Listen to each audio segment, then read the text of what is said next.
puri ng langit. At ikaw po, Birhen Maria, maawain at mapanata, taghuyan ka ng banal, batis, misericordia. Sa limbo ng purgatorio, ang maraming kaluluwa, naghihintay ng iyong habag, sa iyo lamang ang asa. Kaluluwa ng mga hari, ng patriarka at propeta, nagpupuri silang lahat, sa iyo ay sumasamba. Sa pagkay mong alindog, lahat ng banal sa langit, inaawitan katlina, lahat ng mga angheles. Pinupulit sinasamba ng trono at dominasyones, sinusuot ng paghanga ng virtudes at potestades. Ang karagatan mo't sanghaya, pinupuri walang pati ng buong sangkalangitan o butiki emperatris.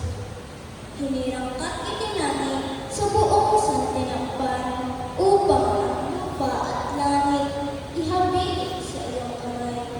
Ang tatlong persona nagkaisa at nagtulong na gawin kang niyang reyna sa lupa at kalangitan.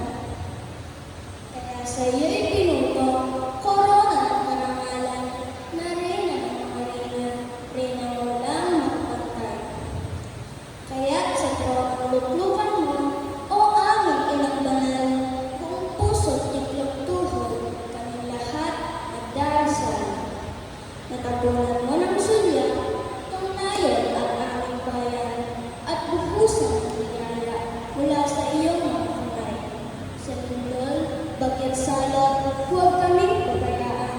Itong bansang Pilipinas, ariin mo iyong bayan.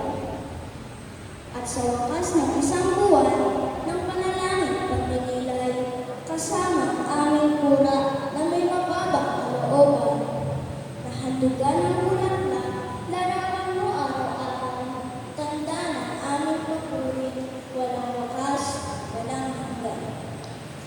Sa namin ilawit mo ang banal mong mga kamay, paspasan mo po, sintang mahal, sintang bayan. At sa